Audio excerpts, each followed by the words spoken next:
ራዲዮ አዲስ ዩቲዩብ ቻናል ነው። በዛሬው ትረካ ከዶክተር አለማየሁ ዋሴ እሸቴ ችቦ ከተሰኘው መጽሐፍ ውስጥ 3 አጫጭር ታሪኮችን የማስደምጣችሁ ይሆናል።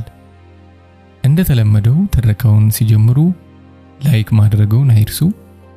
እንዲሁም ለዚህ ቻናል አዲስ ከሆኑ ይህን ቻናል ሰብስክራይብ በማድረግ እንድታበረታቱንና ፍቅራችሁን እንድታሳዩን በትህትና ጠይቃለሁ። ወደ ትረካዎቹ። የተጨበጨበለት አባት። ሁልጊዜ በሀገር ውስጥም ይሁን በውጭም ዓለም የመጓዝ ዕድል ሳገኝ በተለይ የአውሮፕላን ጉዞ ሲሆን ብዙ አሰልች እንዳይሆን ቀድሜ ዘጋጃለሁ። እንደሚታወቀው የአውሮፕላን ጉዞ በተለይ ሰዓቱ ረጅም ሲሆን እጅግ አሰልችና አንዳንድ ጊዜ ጤና ላይም ችግር ሊፈጥር ይችላል። ሁልጊዜ የሚጓዙ ሰዎች በተለይ አውሮፕላን አብራሪዎችና አስተናጋጆች ጥንካሬያቸው በጣም ይገርመኛል። ለማንኛውም እንደ ሁልጊዜው የምሰራውን አዘገጃጅቼ በተለይ ለንባብና ጽሑፍ የአውሮፕላን ጉዞ በጣም ጥሩ አጋጣሚ የሚፈጥር በመሆኑ እንደተለመደው የማነበውንና የምጽፈውን አዘጋጅቼ ወደ አውሮፕላን ጣቢያው ሄድኩኝ።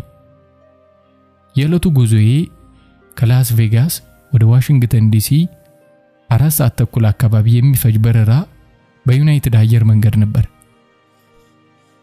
ሁልጊዜ የማደርገው ቀደም ብዬ ጣቢያው በመድረስ አስፈላጊውን ፎርማሊቲ ጨርሳለሁ።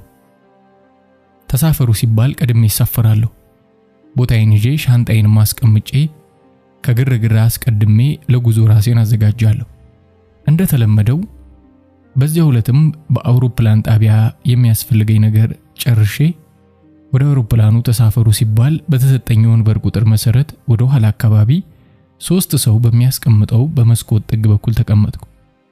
የምጽፋቸውንና የማነባቸውን ነገሮች ከፊት ለፊቴ ካለው ጠረጴዛ ላይ አስተካክዬ ሌሎች ተሳፋሪዎች ገብተው አውሮፕላኑ ተነስቶ ጉዞ እስኪጀምር ድረስ ራሴን እያዝናናው ቆየሁ። ብዙ አልቆየም። አንድ ጎልማሳ ፈረንጅ በግምት ከ7 እስከ 9 ዓመት የሚሆናት ሴት ልጅ ይዞ እኔ ካለሁበት መቀመጫ ደረሱ። ልጅቷን መሃል ላይ አስቀምጦ እሱ ዳር ለመቀመጥ ሲሞክር ቁጣዋና ለቅሶዋ ቀጠለ። I don't want to go. መሄድ አልፈልግም ትላለች ደጋግማ። የምታደርገውን ነገር አሳጣት። ታለቅሳለች፣ ትጮሃለች፣ ትቧጭረዋለች። እቃውን እንደምንም ከላይ ካለው ማስቀመጫ አስቀምጦ ሊያረጋጋት ሞከረ። ልጅቱ ግን ከተሳፋሪው ግርግር ጋር ተደምራ ቁም ስቅሉን ታሳየው ጀመር።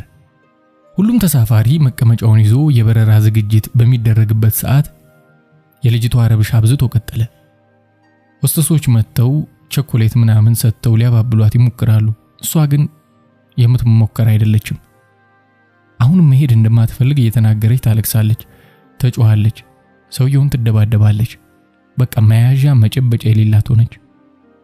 ከጎን ያለሁት እኔ በሆንም ማዶ ወንበር ያሉት ሌሎች ተሳፋሪዎችም ከፊትና ከኋላ ካሉትም ማንም አስተያየት የሚሰጥ የለም።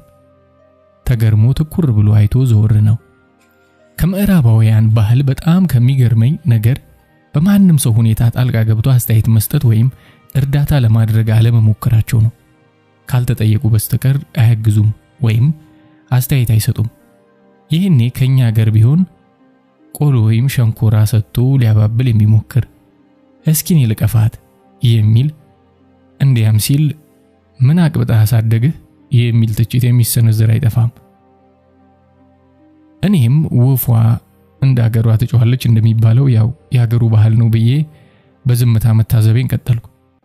እውነት ለመናገር የተረጋጋ አይምሮ ይዤ ለማንበብና ለመጻፍ የተዘጋጀሁት ሰው በልጅቱ ረብሻ ስሜቴ መደፍረስ ጀመረ። እንዲያው አልኩ ለራሴ፣ እንዲያው አሁን ያገር ቢሆን እኮ ጭኗ ስር ገብቶ ቢመጀልጓት ያም ካልበቃ 1-2 ኩርኩም ቢያቀምሷት እኮ ጸጥ ብላ ትሄድ ነበር ብዬ በውስጥ ያልጎመጎምኩ። ግን አሜሪካ ይህን ነገር ማድረግ አይቻልም። አሜሪካ የህፃናት መብት በእጅጉ የተለጠጠ ነው። ራሱ ይሄን ማሰቤን የአሜሪካ ፖሊስ ቢሰማ አንድ ቀን ሊያሽገኝ ይችላል። ለማንኛውም ምስኪኑ አባት ለቅሶዋን ቡጭራዋን ጥፊዋን ችሎ እንደምንም ሊያባብላት ይሞክራል፣ ግን አልቻለም። ያም ሆነ ይህ አውሮፕላኑ ጉዞውን መቀጠል ስላለበት ተንደርድሮ ወደ ሰማይ ሲወጣ ልጅቷ ለቅሶዋና ንጭንጯ እንደቀጠለ ነበር። የአውሮፕላኑ አስተናጋጆች የተለመደው ማብራሪያ አልቆ አውሮፕላኑም የበረራ ከፍታውን ከያዘ በኋላ ሁሉም ነገር ተረጋግቶ ወንበሮቻቸውን መዘርጋት ትችላላችሁ፣ ቀበቶቻችሁንም መፍታት ትችላላችሁ ሲባል ሰላም እናገኛለን ብንልም ምንም የለም። የተዘጋጀውበትን ጽሑፍ ለመጀመር ባስብም የሚሆን አይደለም። የልጅቱ ረብሻና ሁከት አሁንም እንደቀጠለ ነው። ሰውየው ደጋግሞ ይቅርታ ከማለት ውጪ ምንም ማድረግ አልቻለም። የሰውየው ትህትና እንድትበሳጭ ሳይሆን እንድታዝንለት የሚጋብዝ ነበር።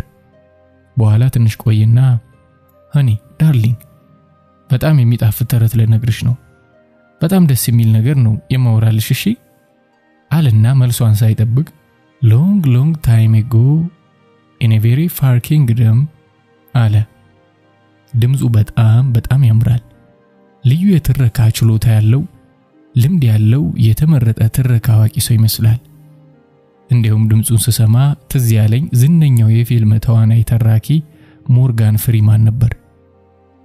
ቀስ በቀስ ትረካውን ሲቀጥል በሚገርም ተአምር ልጅቱ ሰከን ማለት ጀመረች።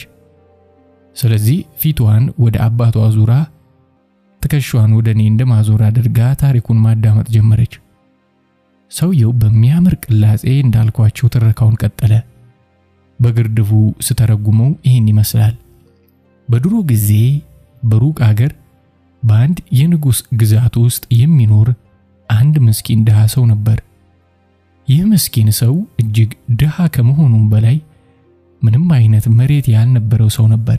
ነገር ግን እጅግ ብልህና አስተዋይ ቆንጆ ሴት ልጅ ነበረችው። ይህች ልጅ የድህነቱን መጠን አስተዋለችና አንድ ቀን አባዬ ለምን ንጉስን ሄደ መሬት እንዲሰጡ አትጠይቃቸው? አንተም የዚህ ሀገር ዜጋ ነህ። እንደማንኛውም ሰው ሰርተ መብላት የምትችል ስለሆነ ሄደ ብትጠይቅ በእርግጠኝነት መሬት ይሰጡሃል። እሱን አርሰን ህይወታችንን መለወጥ እንችላለን አለችው። እኔ ንጉሱ ዘንድ ማን አቀርቦኝ ማን ሰው ብሎኝ ነው መሬት የሚሰጡኝ አላት። ግዴለህም በእኔ ይሁንብህ ሂድና ጠይቅ ብላ ገፋፋችው። ሲፈራ ሲቸር ወደ ቤተ መንግስት ሄዶ ችግር እንዳለበት ለአስተናባሪዎቹ አስረድቶ ንጉሱ ዙፋኑ ላይ እንደተቀመጠ ወደ ዙፋኑ እንዲቀርብ ተደረገ። ለንጉሱ የድህነቱን መጠን ዘርዝሮ ተናገረ። እናም በንጉስ ሀገር ትንሽ መሬት አግኝቶ እያረሰ መኖር እንደሚፈልግ እንዲፈቀድለት ጠየቀ። ንጉሱም የድሃውን ጥያቄ ከተቀበለ በኋላ ከከተማው ብዙ ያራቀ ስፍራ ላይ የሚያርሰው መሬት እንዲሰጠው ወሰነ። ይህ ገበሬ ደስ እያለው ወደ ቤቱ ተመልሶ ለልጁ ደስታውን አበሰራት። ብዙ ጊዜ አላጠፋም። ከልጁ ጋር ይህንን ማሳ ለማልማት ወደ መስክ ሄደው ማረስና መቆፈር ጀመሩ። በመጀመሪያው ቀን ቆፈሩ፣ በሁለተኛው ቀን ቆፈሩ። ሐሳባቸው በአንድ በኩል በቆሎ ለመዝራት፣ በሌላ በኩል ደግሞ አትክልት ለመትከልና ራሳቸውን ለመቻል ነበር። በሶስተኛው ቀን ሲቆፍሩ ድንገት የሆነ ቦታ ሲደርሱ ሙቀጫ ያገኛሉ።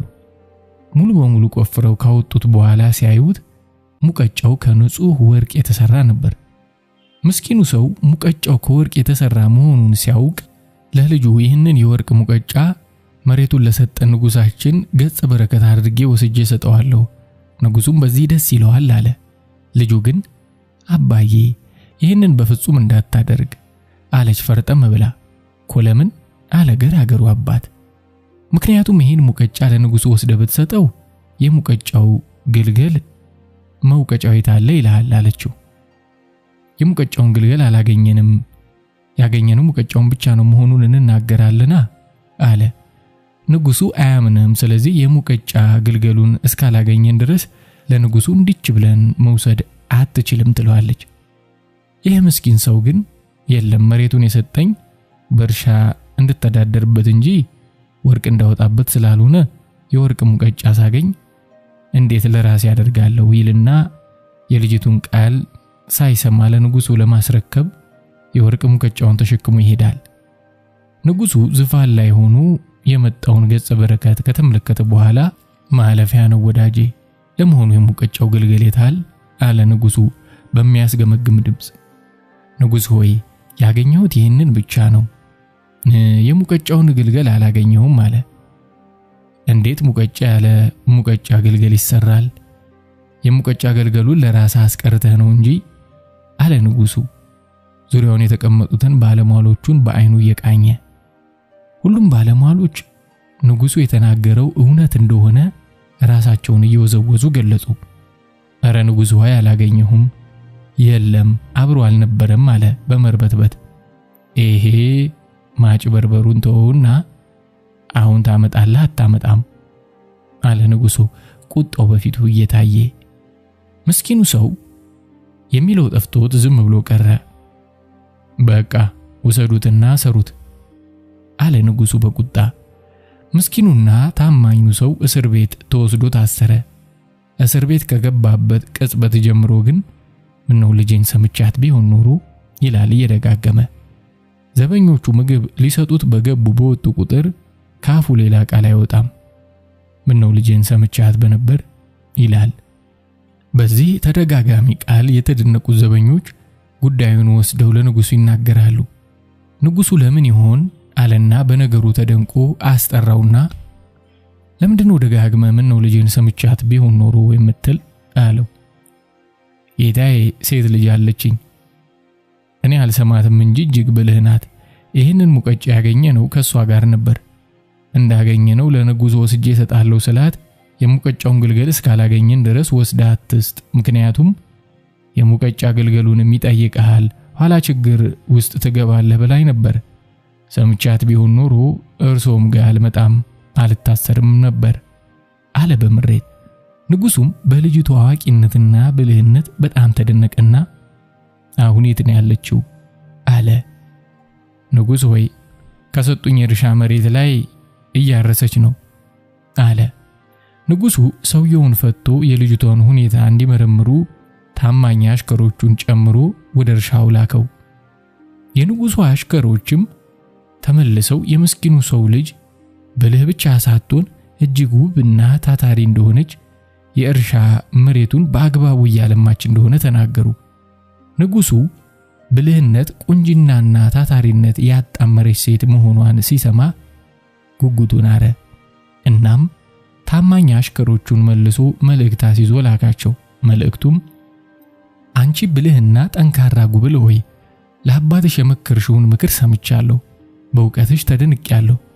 እኔ የምልክልሽን እንቆቅልሽ የፈታሽ እንደሆነ የክብር ሚስት አድርጌ አገባሻለሁ፣ በመንግስቴም ንግስት ሆነሽ ትኖሪያለሽ የሚል ነበር። ቆንጆዋና ብልሃ ጉብልም በልበ ሙሉነት ንጉስ ሆይ ሺህ ዓመት ንገስ፣ እንቆቅልሹን ለመፍታት ዝግጁ ነኝ ብላ መልሳ ላከች። ንጉሱም አዎንታዊ መልሷን ሲሰማ ታማኝ አሽከሮቹን የራሱን ሰረገላ ሲዞ እንቆቅልሹን እንዲነግሩ ድጋሚ ላከ። እንደደረሱ የእንቆቅልሹን ጥያቄ ነገሯት። እሷም እንቆቅልሹን በጥንቃቄ ካዳመጠች በኋላ በደንብ ስታስብ ቆይታ መልእክተኞቹን የንጉሱ እንቆቅልሽ ይፈታ ዘንድ ከኔ ጋር ቆዩ፣ ተገቢው ሰዓት ሲደርስ አስታውቃችኋለሁ አለቻቸው። እነሱም ይህንኑ ተቀብለው ከእርሻው ቦታ ሆኖ መጠባበቅ ያዙ።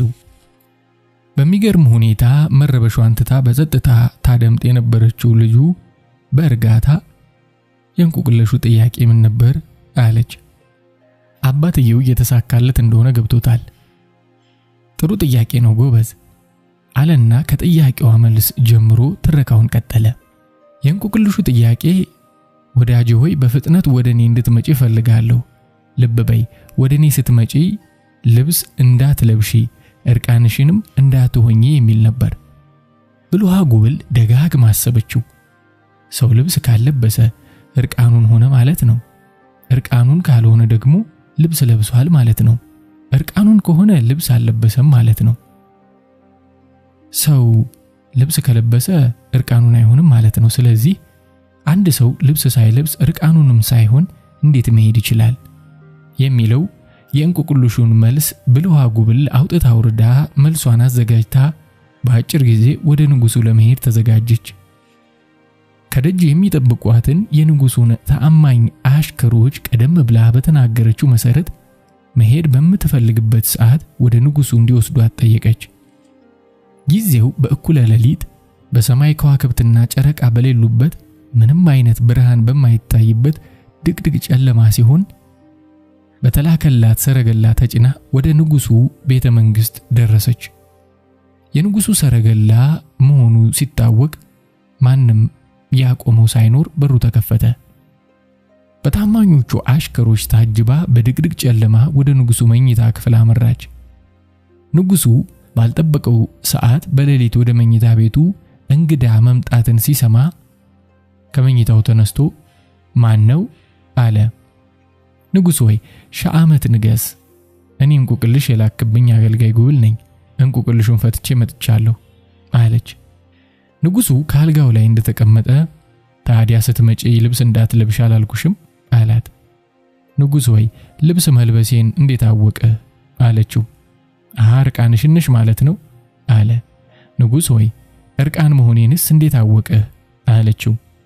ንጉሱ ለጥያቄዋ መልስ አልነበረውም። ምክንያቱም ልብስ መልበሷንም እርቃኗን መሆኗንም ከድቅድቁ ጨለማ የተነሳ ማየት አልቻለምና። ቀጠለችና ንጉስ ሆይ እንደ ፈቃድህ ልብስ ሳልለብስ እርቃኔንም ሳልሆን መጥቻለሁ።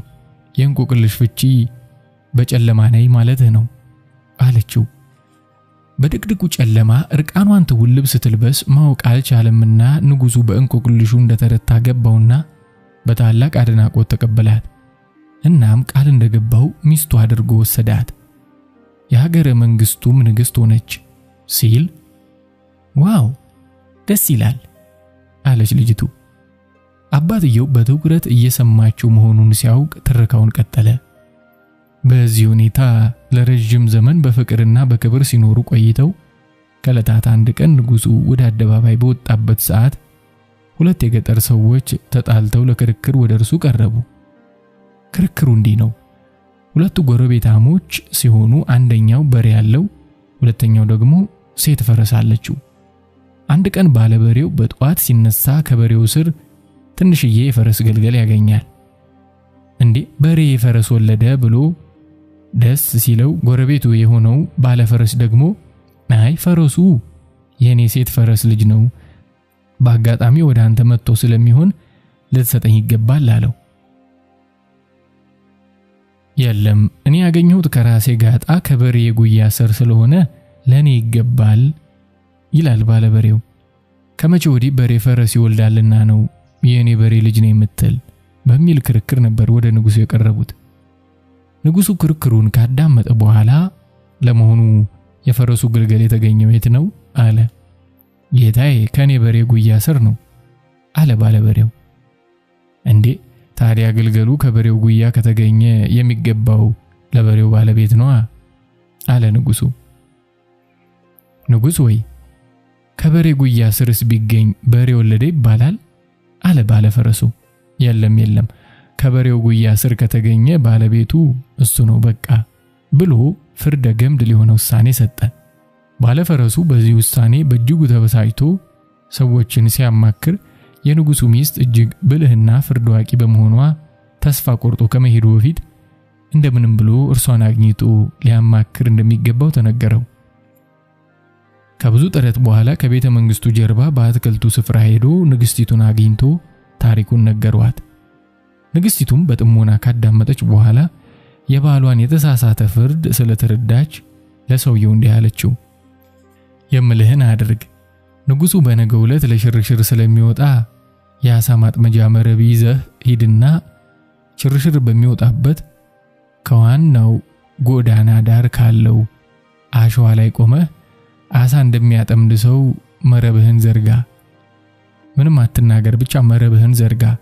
ትንሽ ቆይተ ልክ መረቡ አሳ እንደገባለት ሰው መረቡን ሰብስበህ አሳ እንደሚያወጣ ሰው እያስመሰልክ ታየው አለችው። ቀጠለችና በእርግጠኝነት ንጉሱ ሁኔታ ገርሞት ይጠይቃል፣ ያን ጊዜ የምትሰጠው መልስ ይሄንን ነው ብላ መልሱን ነገረችው። ነገር ግን ልብ በል ይሄን ነገር እኔ እንደነገርኩ እንዳትናገር ብላ አስጠንቅቃ አሰናበተችው።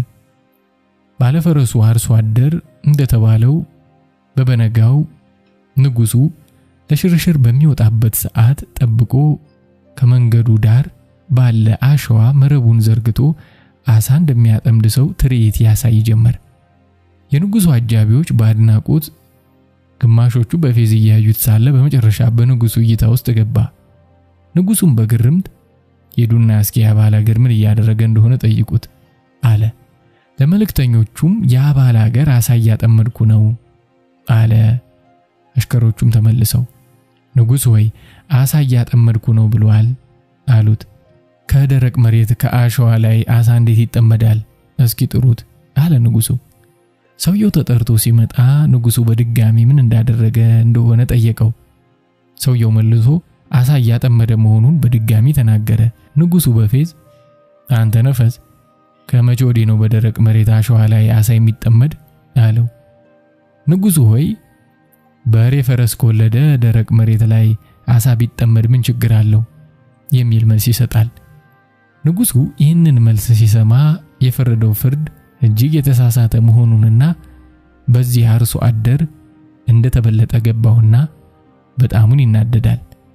ሽርሽሩን አቋርጦ ያንን ምስኪን ሰው አሲዞ ወደ ቤተ መንግስት ተመለሰና ይህንን ስልትና አነጋገር ያስጠና ማን ነው ይለዋል። ንጉሱ የራሴ ሐሳብ ነው አለ ድርቅ ብሎ። ንጉሱም አንተ እንዳልሆንክ እርግጠኛ ነኝ ብሎ ቢያባብለው ቢጠይቀው ሊነግረው አልፈለገም። በስተመጨረሻ አስሮ ያስገረፈው ጀመር።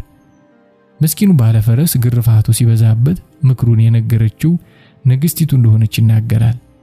ንጉሱ በዚህ ሁኔታ ከፍተኛ የውርደትና የንቀት ስሜት ተሰማው። እናም ንግስቲቱን አስጠርቶ እስከዛሬ አብሬሽ በፍቅር ኖረናል፣ ዛሬ ግን በግዛቴ በመንግስቴ በህዝብ ፊት አዋርድሽኛል። ከዚህ በኋላ ሚስቴ ንግስት የሆነች ልትቀጥይ አትችይም። እናም ተመለሰሽ ሄደሽ ድሮ በነበርሽበት የእርሻ መሬት የገጠር ኑሮሽን ከአባትሽ ጋር ትኖሪያለሽ አለ በታላቅ ቁጣ። ንግስቲቱ በተነገራት ነገር በእጅጉ ልቧ ሐዘን ቢሰማውም የብስጭትና የጥላቻ ስሜት ሳታይ ከፊቱ በአክብሮት ቆማ እጅ ነሳች። ንጉሱ ሁኔታዋን ሲያይ ነገር ግን አብረን ላሳለፍነው መልካም ጊዜ ሲባል እዚህ ቤተ መንግስት ውስጥ ካለ ነገር ሁሉ ካንቺ እንዲለይ የማትፈልጊው ወይም በጣም የምትወጂውን አንድ ነገር ብቻ ይዘሽ መሄድ ትችያለሽ፣ ከዛ ውጪ ምንም ነገር አይፈቀድልሽም አላት በሚያስፈራ ግርማ። ንግስቲቱ ከመረጠችው አንድ ነገር በስተቀር ሌላ ሀብትም ጌጥም ንብረትም እንዳትወስድ መደረጓ በእጅጉ የሚያስከፋ ቢሆንም እንዲያውም በፈገግታ ድጋሚ ንጉሱን እጅ ነሳችውና ንጉስ ሆይ ሺህ ዓመት ንገስ፣ ስለ ቸርነትህ አመሰግናለሁ፣ ነገር ግን አንዴ መጨረሻው ለተዋለልኝ አለችው። ምንድነው የምትሽው አላት ቁጣው ሳይበርድ። ለመጨረሻ ጊዜ አብሬ እንድበላ ፍቀድ አለችው። ይሁን ብቻ ነገ ጧት ተነስተሽ ከዚህ ቤት ተወጫለሽ አላት በቁርጥ ቃል። ማታ ላይ እንደተለመደው የንጉስና የንግስቲቱ ራት ተዘጋጅቶ ቀረበ። ቀደም ሲል የምታምናቸውን አሽከሮች ጠርታ ከመጠጡ ላይ በሱ ዘንድ ከፍተኛ እንቅልፍ የሚጥል ቅመም እንዲጨምሩበት አዛቸዋለች። ንጉሱም በቁጣ ስሜት ውስጥም ቢሆን ቃል ስለገባ ራቱን ብዙም ደስታ በሌለው ስሜት ሲጋበዝ አምሽቶ መጠጡንም ጠጥቶ ወደ መኝታው ሄደ። ወዲያው ከሞት ያልተናነሰ እንቅልፍ ወደቀበት። ብልኋ ንግስት ከባድ እንቅልፍ ውስጥ እንዳለ ስታውቅ ንጹህ የሐር ሻሽ አምጥታ ተቀለለችው። ከዛ በኋላ የሚሸኙአትን ሰዎች ሰረገላ እንዲያመጡላት አድርጋ አሸክማ ከጫነች በኋላ ቤተ መንግስቱን በሌሊት ለቃ ወደ ድሮ የገጠር መኖሪያዋ አመራች። እንደደረሰች አሁንም በከባድ እንቅልፍ ውስጥ ያለውን ንጉሱን ያሰረችበትን የሐር ሻሽ ፈታ ከገጠር አልጋዋ ላይ አስተኛችው። ንጉሱ ቀሪውን ሌሊት በእንቅልፍ አደረ። ቀኑንም ዋለ። ወደ ማታ አካባቢ ከእንቅልፉ ነቃ። ነቅቶ ሲያይ ድስስ ያለ ጎጆ ውስጥ መናኛ አልጋ ላይ እንደተኛ አወቀ። በዙሪያው ማንም አልነበረም። ሙሉ በሙሉ ሲነቃ የት ነው ያለሁት? ማን ያመጣኝ? አለ ጮክ ብሎ በጭንቀት።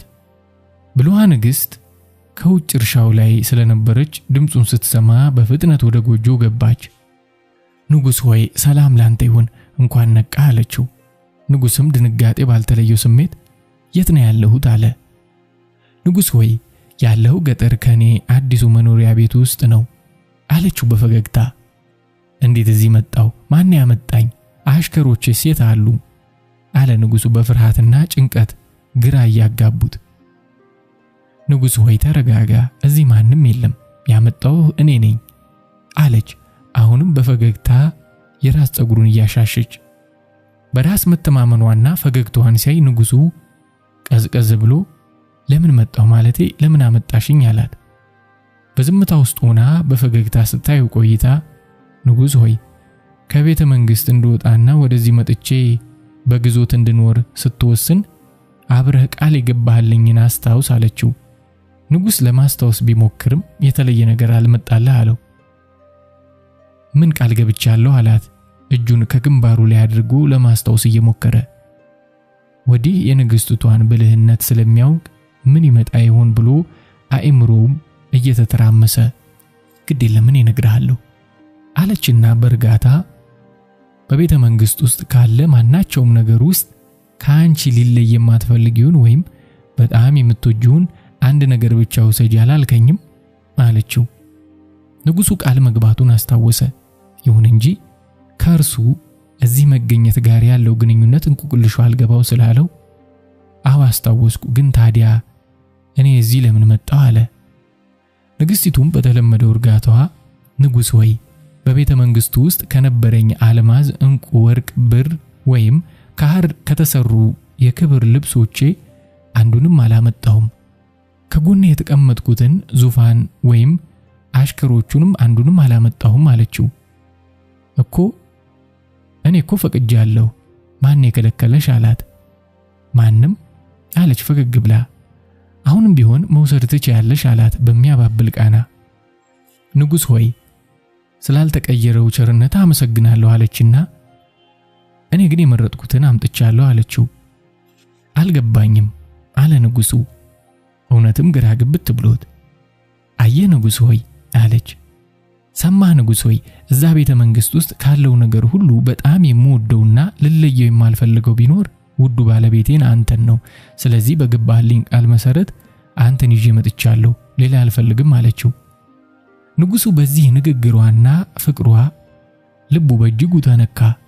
ሲጀመርም ቅንና እውነት ፍርድን አሳየች እንጂ በደል አልነበረባትምና የጸጸት ፈላጻ ህሊናውን ወጋው።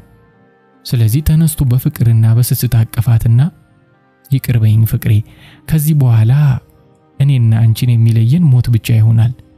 ምንም ይፈጠር ምንም እስከመጨረሻው አንቺ እንደወደድሽኝ እኔም ወድሻለሁ አላት። ወደ ቤተ መንግስቱም በታላቅ አጀብ ይዟት ተመለሰ ይባላል አለ የተረቱ አባት። ልጅቱ መጀመሪያ አካባቢ እንደነበረው መረበሽ የሚባል ነገር ጨርሶ ሳይኖራት ስሜቷ ሰክኖ በጥሞና ስታዳምጠው ነበር።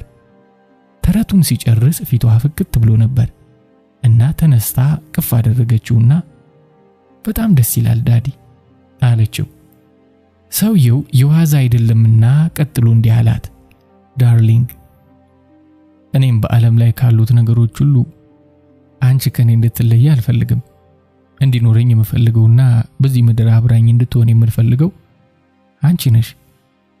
ለዚህ ነው ከኔ ጋር እንድትሆኚ ያመጣውሽ ሲላት እንደገና ተነስታ I love you daddy ብላ ሳመችው። የሚደንቀው እኔን ጨምሮ ከፊትም ከኋላም ከጎንም አዳሜ ጆሮውን አቁሞ ይሰማ ኖሯል። እንደተማከረ ሁሉ ሰፈሩ በጭብጨባ ተናጋ። ጭብጨባውን የሰሙትና ነገሩን ይከታተሉ የነበሩ አስተናጋጆች የደስታ ማጀባ ኬክ ይዘው መጡ። የኋለኛው የአውሮፕላኑ ክፍል ላይ ያለው የኛ ሰፈር ደስታና የኬክ ግብዣ ተንበሸበሸበት። በኋላ ላይ እንደነገረን ከልጅቷ እናት ጋር በጋብቻ የተወሰነ ጊዜ ቢቆዩም ተለያይተዋል። በተለይ የልጅቱ እናት ከአጉል ሱስ ጋር በተያያዘ ከፍተኛ ቀውስ ውስጥ ስለገባችና ራሷንም ልጅቷንም ማገዝ ስላልቻለች በፍርድ ቤት እሱ እንዲያሳድግ ካስቶዲ ይሉታል ተወስኖለት ወደ ዋሽንግተን ቨርጂኒያ ይዞ እየመጣ ነበር። ልጅቱ ግን ከወደደችው አካባቢ መለየት ስላልፈለገች ከትምህርት ቤቷ ከጓደኞቿ እሱም ብዙ ጊዜ አብሯት ስላልኖረ በዛ ምክንያት ነበር ትረብሸኝ ነበረው። ኋላ ላይ ግን በዚህ የሚያማልል ታሪክ ልቧን ማሸነፍ ቻለ። በጎ ታሪክ፣ በጎ ትርክት የሰውን ልብ ይገዛል፣ ትውልድን በፍቅር ይቀርጻል። በጎ ታሪክ አገር ይገነባል። ከታሪክ ውስጥ በጎ ነገር ማመንጨት፣ ካለፈ ነገራችን ሁሉ በጎ ነገር ፈልቅቆ ማውጣት መቻል የዛሬውንና የወደፊቱን ያሳምራል። በቀረው የበረራ ጊዜ አባትና ልጅ አዲሱን ፍቅራቸውን ሲኮመኩሙ እኔ ደግሞ ዝንጉ አእምሮዬ ሳይረሳው ይህንን ጣፋጭ ተረትና ገጠመኝ በማስታወሻዬ መከተብ ግዴታዬ ሆነ። ሁለተኛው ትረካ ፋይል ማቀዝቀዣ።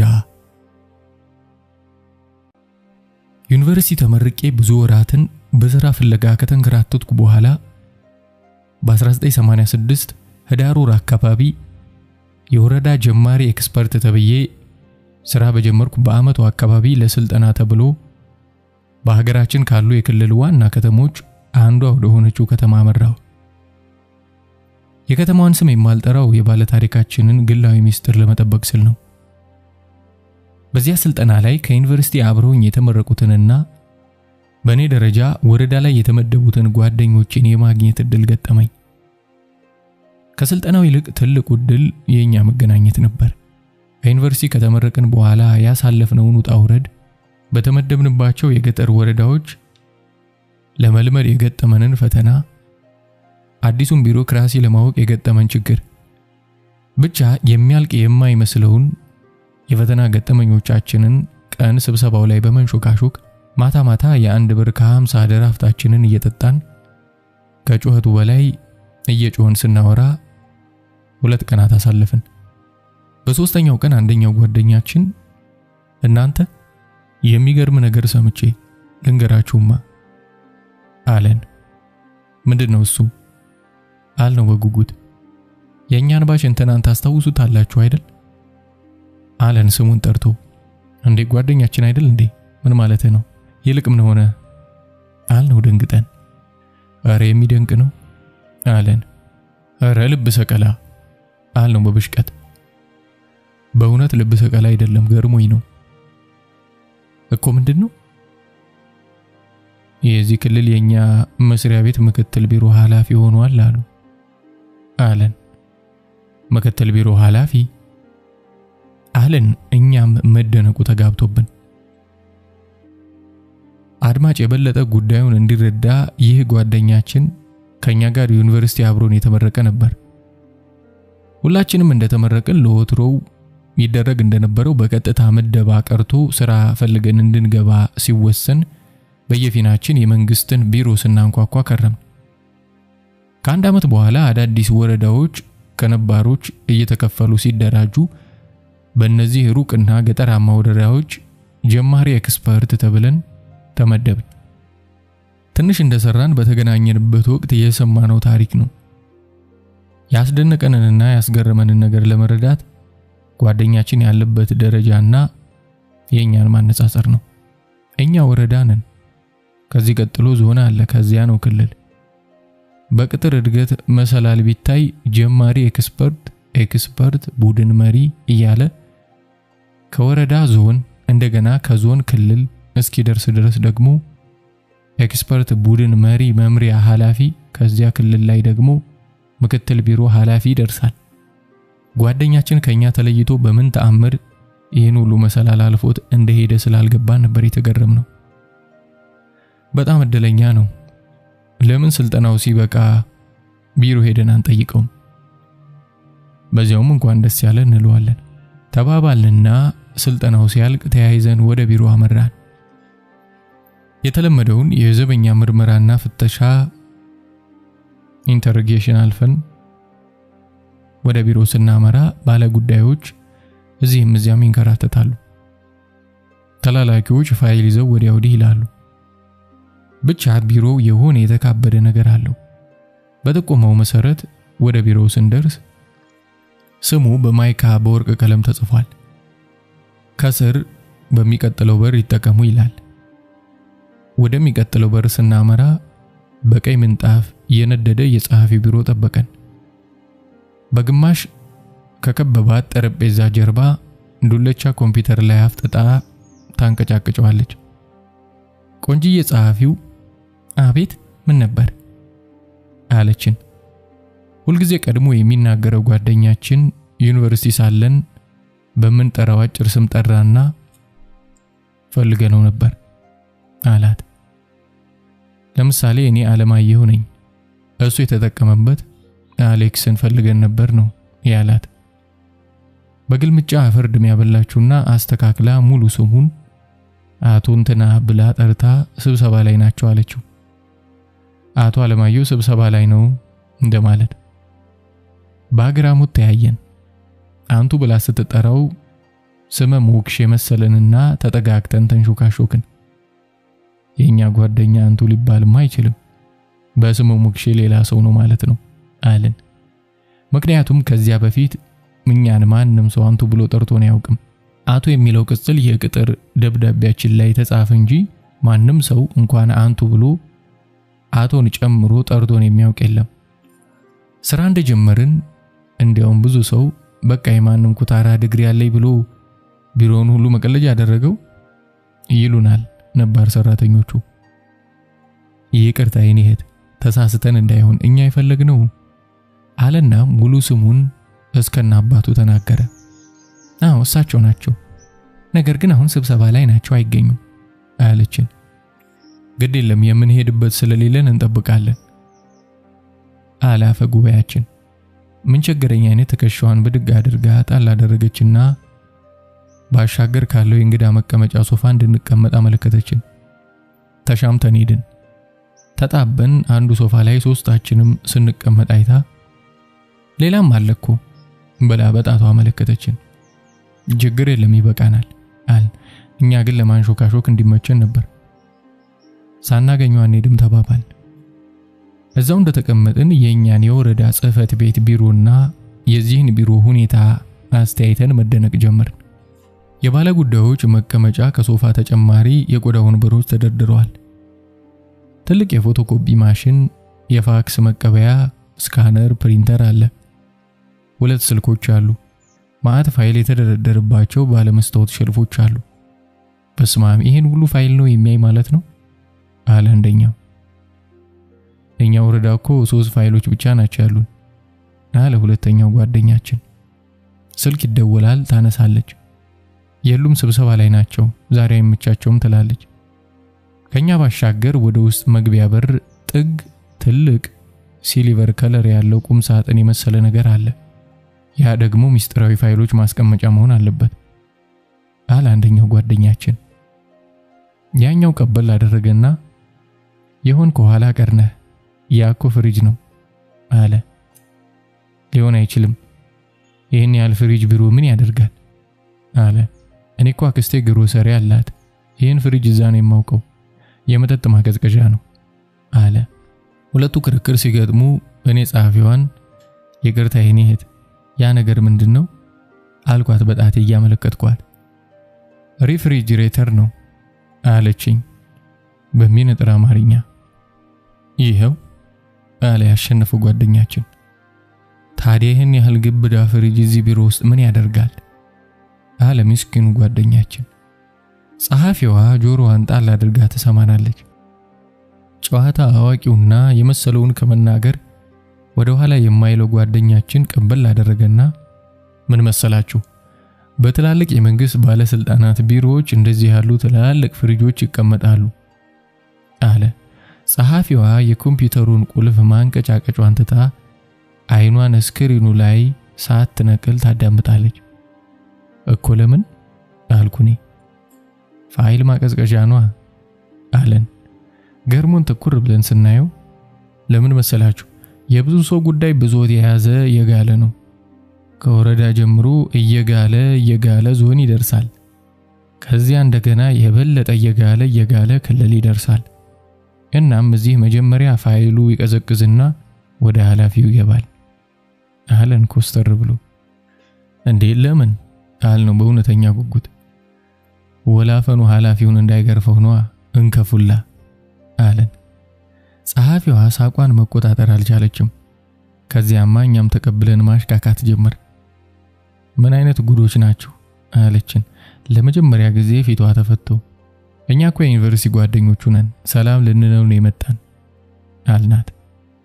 እንደገና ስትስቅ ቆይታ ተነሳችና እሺ ልጠይቅላችሁ ብላ ልትገባ ወደ በሩ ጠጋለችና እንደገና እየሳቀች የፍሪጁን የላይኛውን ክፍል ከፍታ የተደረደሩ የአምቦ ውሃና ለስላሳ ጠርሙሶችን እያነሳች ይሄው የፋይልም አይደለም የመጠጥ ማቀዝቀዣ ነው አለችን።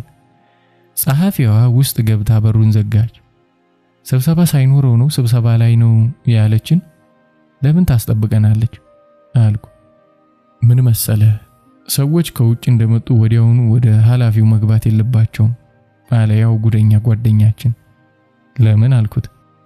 የሆነ ትንፋሻቸው ወይም ጉንፋናቸው ጥሩ አይደለምና እዚህ ቆይተው መረጋጋት አለባቸው አለን። አንተ ግን የታባክ ያየው ነው ዝም ብለ የምትለፈልፍ አለ ሌላኛው ጓደኛችን። ታዲያ ያለከለክ መተ ልትተነፍስበት ነው አለን። እርሱ ማን ነውና ነው አልኩኝ ቀበል አድርጌ። ማን መሆኑን እኮ ያያችሁት ነው፣ የቢሮውን ገጽታ ያሳየን። እንዲህ ስንነታረቅ ጸሐፊዋ ወጣችና እሺ ግቡ ብዙ ግን አትቆዩ አለችን። አላልኩም ብዙ ከቆየን ተንፋሻችን ሊበክልህ ይችላል አለ ያው ተንኩለኛ ጓደኛችን። ጎኑን ጎሰም አደረግነውና ገባን። ሄይ አለና ማቆላመጫ ስሙን ጠርቶ እንዴት ነሽ ባክሽ አለው ያው ችኩል ጓደኛችን። ፊቱ ላይ ትልቅ ቅሬታ አነበብኩ። ከአብሮ አደግህ ጋር አብረህ አትሰደድ የተባለው ነው። እንዴት ናችሁ ቁጭ በሉ አለን ተረጋግቶ እጃችንን እየጨበጠ። ሰላም ካለን በኋላ ቁጭ በሉ አለን። ሁለት ሰው አስተቃቅፎ የሚያስተኛ ሶፋ ያመለከተን። የሱ ቢሮ ከጸሐፊው በእጅጉ ይሰፋል። የወለሉ ምንጣፍ ብዙ ወንበርና ዕቃ ያረፈበት ቢሆንም ለመርገጥ ያስፈራል።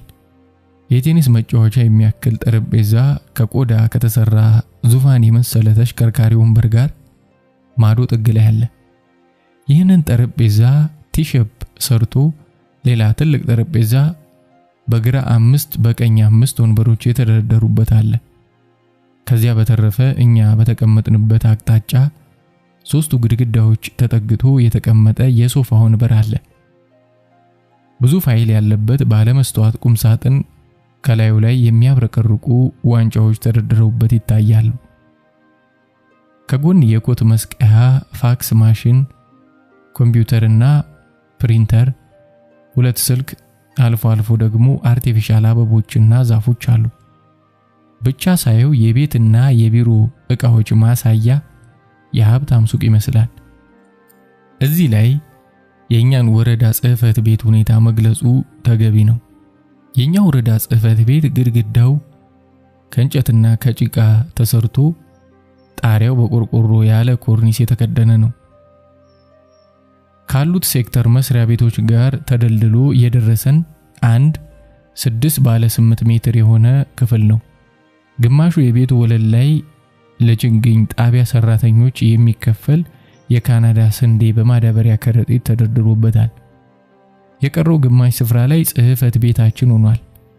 እንግዲህ ቢሮአችን ግማሹ ለመጋዘን ግማሹ ለጽህፈት ቤት ሆኖ ያገለግላል ማለት ነው። ጽህፈት ቤታችን ከዞን መምሪያ ለረጅም ዘመን አገልግሎት ሰጥተው በከፊል የሚያነክሱ 2 ጠረጴዛዎችና 2 ወንበሮች ብቻ እየተደራጀ ነበር። ወረዳው እንደ አዲስ ሲደራጅ ተቀጥረን ሄድነው 3 የወረዳ ቢሮ ሰራተኞችና 5 የገጠር ጣቢያ ልማት ሰራተኞች ብቻ ነበር። ጽህፈት ቤት ውስጥ ካሉት 2 ወንበሮች አንደኛው በቋሚነት ኃላፊ ሆኖ ለተመደበው ሰው የተቀመጠች ናት። አሪዋን ሁለተኛዋን ወንበር ሁለታችን እየተፈራረቅን እንጠቀምባታለን። የሚጻፍ ነገር ካለው የሥራ ባልደረባ ይቀመጣል። እኔ 2 ስንዴ የተሞሉ ከረጢቶች አነባብሬ እንደ ገበራይት እዛ ላይ እቀመጣለሁ። እኔ የሚጻፍ ካለኝ እኔ ወንበሯ ላይ እቀመጣለሁ። ኃላፊያችን ግን ያለ ተራ ሁልጊዜ ወንበር ላይ ይቀመጣል። በዚያ የወጣትነት ዘመኔ ስልጣን ማለት ወንበር ማለት መሆኑን በውድም ይሁን በግድ የተረዳሁበት አጋጣሚ ነበር። የቢሮአችን ወለል የሲሚንቶ ሊሾ የነበረ ቢሆንም አሁን ተፈረካክሶ ወደ አቧራነት ተቀይሯል። አሸዋ በአካባቢው አውጥተን እኛው ለመጠገን የሲሚንቶ መግዣ ዞኑን ብንጠይቅ በጀት የለም ስለተባል ከአቧራ ቡናኝ ጋር መስራት ግዴታ ሆነ።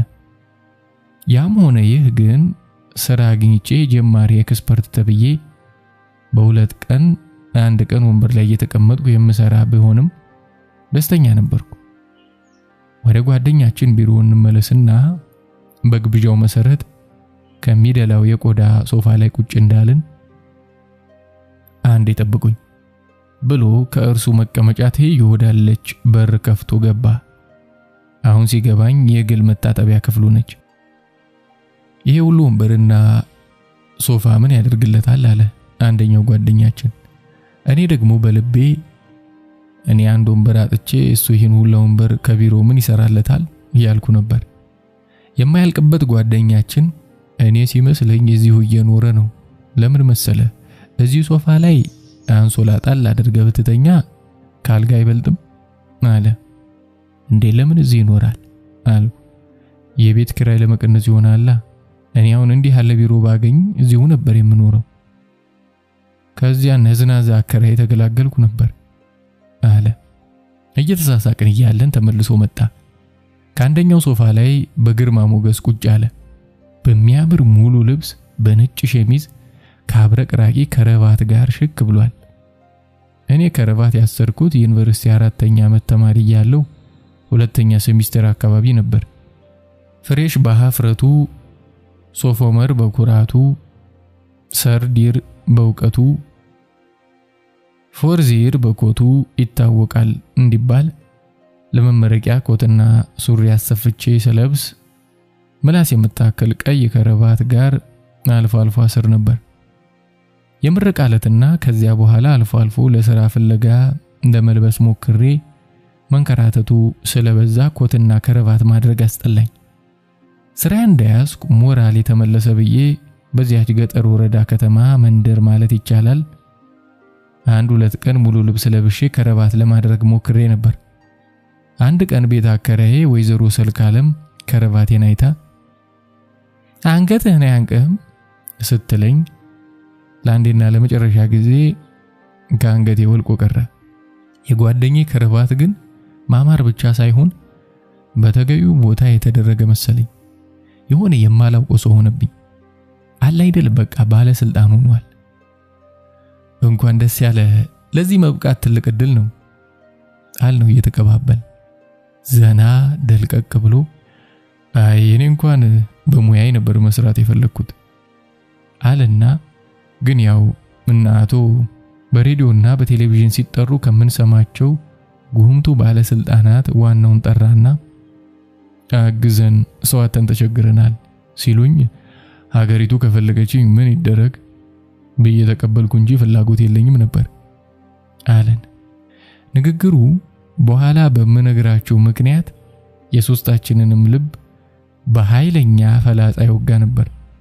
ከዚያ በኋላ የነፍጠኛው ስርዓት እንዴት ሀገሪቱን እንደጎተታት ስለ 5 ዓመቱ መርሃ ግብር ስለ ብሔር ብሔረሰቦች መብት ሀገሪቱን በአዲስ የልማትና ዲሞክራሲ ጎዳና ለመምራት ቀን ከሌት እየደከመ እንደሆነ በጥልቅ ስሜት ደሰኮረልን።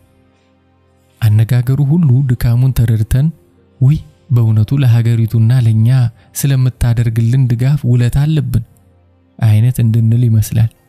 በመሃል ደግሞ እዚህ ሀገር ብዙ ችግር ተሸክመን ነው የምንኖረው አለና ቢገርማችሁ እጮኛዬ የራስ ቤት ከሌለ አላገባህም ብላኝ አንድ ቪላ ተጀምሮ ሁሉ ነገር አልቆ እብነ በረድ ገበያ ላይ ስለጠፋ ይኸው ቤቱ ቆሟል አለ በምሬት። እጮኛለህ እንዴ አለ አንደኛው ጓደኛችን በመደነቅ። አዎ ዱባይ የምትነግድ እጮኛ አለችኝ እና ለመጋባት አስበን በዚህ ምክንያት ብቻ ያው አልተሳካም አለ። በወቅቱ እኛ እንኳን እጮኛና ጋብቻ ልናስብ ገና ያልተወራረደ ብዙ ሂሳብ ይዘን ራሳችንን ለማቆም የምንተረተርበት ጊዜ ስለነበር ነው መደነቃችን። ገራገሩ ጓደኛችን ቀበል አደረገና ታዲያ በሲሚንቶ ሊሾ ማድረግ አይቻልም አለ። ጓደኛችን ከት ብሎ ሳቀና በሲሚንቶ ሊሾ መጋዘን መሰለ እንደ ቪላ ቤት እኮ ነው አለው። የጓደኛችን አስተያየት ከቅንነትና ከእውቀት ማነስ የመነጨ ነበር። እኔ ራሴ በወቅቱ ተከራይቼ የምኖርበት ቤት በሳምንት አንድ ጊዜ በበት እያስለቀለኩ ነበር። የሲሚንቶ ሊሾ የሆነ ቤት በኪራይ ለማግኘት ገና ብዙ መጓዝ ይኖርብናል። የቤት መስራት ሐሳብ በአይምሮአችን ሰሌዳ ገና አልተጻፈም ነበር። ከሆዳችን የምትተርፈውን የጀማሪ ደሞዝ እቁብ ጥለን ሲደርሰን ወይ ጃኬት ወይ ጫማ እንገዛ ነበር። እኔ ራሴ የምፈልጋትን የቆዳ ጃኬት የገዛው የመጀመሪያው እቁብ እንደደረሰኝ ነበር። ትንሽ ለማውራት ሞክረን ምንም የሚገጥም ነገር አልነበረንም። እኛ የዩኒቨርሲቲ ቆይታችንን አንስተን ለመጫወት ስንፈልግ እሱ የፓርላማ ወሬ ያመጣብናል። እኛ ስራትን የገጠመንን ስንነግረው እሱ ስለ ፓርቲ ሰነድ ያወራናል። ማታ አግኝተነው ድራፍት እንድንጠጣ ስንጠይቀው ከፌደራል ከመጡ ሰዎች ጋር እራት ግብዣ እንዳለበት ይነግረናል። በመጨረሻ በርቱ ስትመጡ ጠይቁኝ ብሎን አሰናበተን። ከቢሮ ወጥተን ስንሄድ እንደተጣላ ሰው ሳንነጋገር አኩርፈን ነበር። የሶስታችንን ስሜታችንን ያደቀቁ ሞራላችንን የሰበሩ ቃላት በጓደኛችን ንግግር ውስጥ ስለነበሩ ነው። እኛን ለመጉዳት ወይም ለማሸማቀቅ ብሎ የተናገረው ሳይሆን እኛ ካሳለፍነው ጊዜ ተነስተን የተረዳንበትን መንገድ የሚጎዳ ስለነበር ነው። የጓደኛችንን ቢሮ ለቀን ጠቅላላውን ከግቢው ወጥተን መንገድ ዳር ከተተከሉ ዛፎች በአንደኛው ጥላ ቆመን ሳለ ሳናስበው ታምቆ የነበረ ቅያሜያችን ገነፈለ። ሰምተዋል አይደል? ሰዋተን ተቸግረናል እርዳን ሲባል አልኩኔ። አብረን ከአንድ ዩኒቨርሲቲ በአንድ ዓመትን የተመረቅን በውጤትም ቢሆን አስከንድተንን በልጠዋለን። እንዴት እርሱ ተለምኖ ክልል ላይ ባለስልጣን ሆኖ ሲሾም እኛ ወረዳ ለመቀጠል እድል ተነፍጎን አንድ ዓመት እንንከራተታለን አለ ተናጋሪው ጓደኛችን በንዴት። ሁላችንም ጦፈናል። በጓደኛችን ቀንተን አልነበረም፣ ነገር ግን እኛን እንደሌለን የቆጠረውን ስርዓት ተቀየመን እንጂ። የዋሁ ጓደኛችን ቀጠለና በቃ ምን አለፋችሁ እኛ ከሀገሪቱ መዝገብ ላይ የለንም፣ ኢትዮጵያኛን አታውቀንም አለ ምርር ብሎ። እኔም ተቀበልኩና እንዴት ሰዋተን ተቸገርን ይላሉ? እኛ ሰዎች አይደለንም? የኛ ዲግሪ ብዬ ሳልጨርስ ተናጋሪው ጓደኛችን ምን የኛ ዲግሪ ትላለህ? የእርሱስ እንደኛ አይደል እንዴ? ዋናው እሱ እንዳለው የሆነ መዝገብ ላይ ስማችን የለም፣ በቃ ጠፍተናል አለ። በወጣት አይምሮአችን ዜግነት፣ እኩልነት፣ ፍትሃዊነት የሚሉት ቃላት በአይምሮአችን ውስጥ በጎደሎነት ተሳሉ። ያኔ ሁላችንም እድሜያችን 24 ዓመት አካባቢ ነበር። የሆኑ ሰዎች በመብራት የሚፈለጉ፣ ሌሎች ግን ቢኖሩም እንደሌሉ የሚቆጠርበት፣ አንዱ የቤት ልጅ ሌላው የእንጀራ ልጅ ሆኖ የሚታይበት ስርዓት ውስጥ እንዳለን በወጣት አይምሮአችን ተቀረጸ። የቀረውን ጊዜ ያሳለፍነው በተሰጠን አበል ጫማና ሸሚዝ ገዝተን በቀሪው በብሽቀት ድራፍት እየጠጣን ነበር። ሰዋተን ተቸግረን እባክህ አግዘን አሉኝ ያለው ደጋግሞ ይመጣብናል። እነማን ናቸው እነዚህ ከሰው መሃል ሆነው ሰው የቸገራቸው እንላለን። ተናጋሪው ጓደኛችን አንድ ነገር ትዛለኝ አለ። ምንድነው አልነው።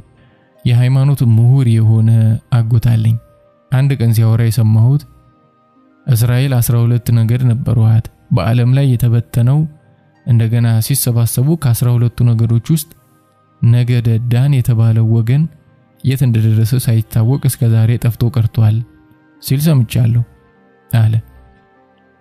እና አልነው በቃኛ እንደ ነገደ ዳን ሳንጠፋ አንቀረንም አለና የሁላችንንም ልብ ሐዘን ውስጥ ዘፈቀው። ደግሞኮ አለ የዋህ ጓደኛችን፣ ደግሞኮ ግብ ያለን አንድ ቀን ሴት አዋርቶ የማያውቀው ከረፈፍ ከመቼው ባለጮኛ እንደሆነ አለና ሊያስቀን ሞከረ። ግማሹ በእውነት ሳቅ፣ ግማሹ በፌስ ሳቅ አሳልፈን ተለያየን። በአይምሮአችን ግን ኢትዮጵያ አታውቀንም፣ የሆነ ወሳኝ መዝገብ ላይ ስማችን የለም የሚለው ግን ታትሞ ነበር። ወደ ወረዳችን በተመለስን በሁለተኛው ሳምንት ይመስለኛል አንድ ደብዳቤ ከዞን የተላከ መሆኑን ነግሮ ኃላፊ ሰጠኝ። ደብዳቤው ሙሉ ስሜን አቶ ብሎ ይጠቅስና እርስዎ ቀደም ሲል ጀማሪ ኤክስፐርት ሆነው በላሎ ምድር ወረዳ የተመደቡ መሆኑ ይታወቃል። ከዚህ ቀን ጀምሮ ደግሞ የደን ልማት ኤክስፐርት ሆነው እንዲሰሩ የተወሰነ መሆኑን እናስታውቃለን ይላል። የረባ የደሞዝ ጭማሪ አልነበረውም፣ ብቻ ግን በእጅጉ ደስ አለኝ። ለካ መዝገብ ላይ ያለው አልኩ። በሁለተኛው ወር የሩብ ዓመት ግምገማ ተብሎ ከጓደኞቼ ጋር ስንገናኝ የነሱም ስሜት እንደኔ እንደነበር ገባኝ። አሪፍ ነው፣ በቃ ሀገሪቱ ታውቀናለች። ይሄው ጀማሪ የሚለው ቀርቶ ኤክስፐርት የሚባል ከመጣ መዝገብ ላይ አለን ማለት እኮ ነው ተባባል። ስማችን በሀገሪቱ መዝገብ ላይ ስለመስፈሩ ማረጋገጫ ስለደረሰን እንደተለመደው በድራፍት አከበር። በሁለተኛው ዓመት የቡድን መሪ ሆነዋል የሚል ደብዳቤ መጣልኝ። እንዲህ ሰው ሲፈልጉ መቼም መዝገብ ላይ ካለው ሳልታወስ አልቀርም አልኩና ተደሰትኩ። ከብዙ የሥራ ልምድና የሰዎች ጠባይ ጥናትና ግንዛቤ በኋላ የዚያ ጓደኛችን አነጋገር የተለመደ የባለስልጣናት ጉራ መሆኑን አወቅኩ። ሁልጊዜ የተሾመ ሰው ስናገኝ ከላይ ያሉ ሰዎች አስቸግረውት ለምነውት በጫና እንደተሾመ መናገር የአብዛኛው ሰው ጠባይ መሆኑን ተረዳሁ።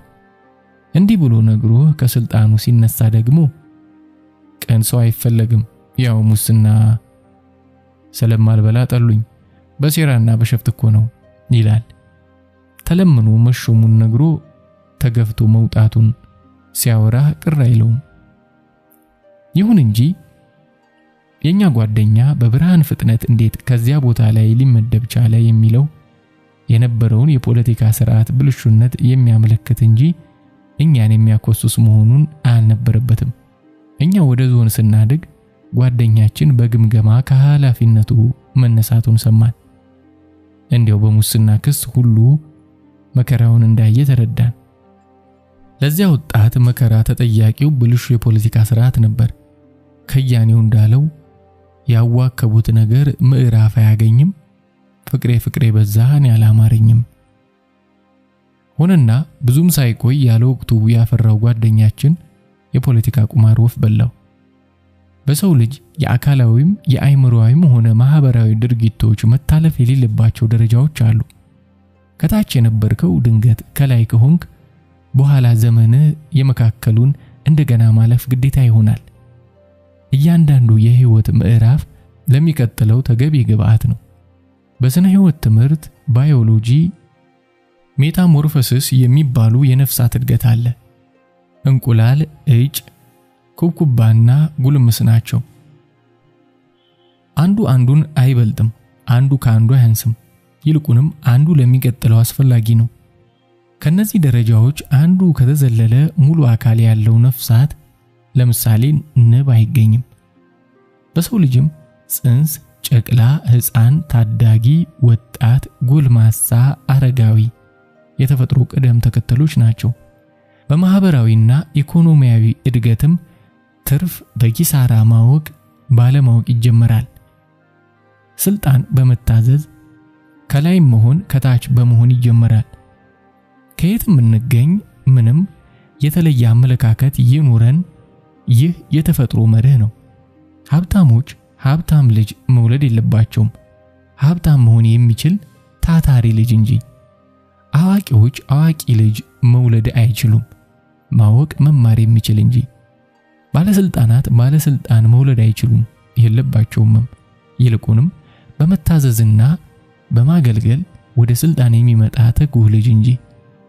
ይህን የተፈጥሮ ህግ ባለመጠበቅ በህይወት ዘመን ከታች ወደ ላይ ስንጓዝ ከላይ ወደ ታች ሲምዘገዘጉ መንገድ ላይ ብዙ ሰዎች አይተናል። ግለሰብ፣ ማህበረሰብና ሀገር ማለፍ ያለባቸው ተገቢ የሆነ የእድገት መሰላሎች አሉ። እነዚያ መሰላሎች ረጅምና አድካሚ ቢመስሉም ስናልፋቸው በራስ መተማመንን የሚያጎናጽፉ ጠንካራ መሰረት የሚጥሉ ጥሩ መምህራን ሆነው እናገኛቸዋለን። በእርግጥ ዓመታት ቢፈጅም በእምነ በረድ ስለሚሰራ ቤት፣ ምንጣፍ ስላለው ቢሮ፣ ከረባት በሙሉ ልብስ ስለመልበስ አሁን እንግዳ አይደለሁም። ሁለቱ ጓደኞቼ በትላልቅ ዓለም አቀፍ ድርጅት በከፍተኛ ኤክስፐርትነት ይሰራሉ። እኔም ወረዳና ዞንን አልፌ ክልል ደርሻለሁ። ከዚህ አልፎ ለመሄድ በራስ መተማመኑና እድሉ አለኝ። ለሁሉም ጊዜ አለውና።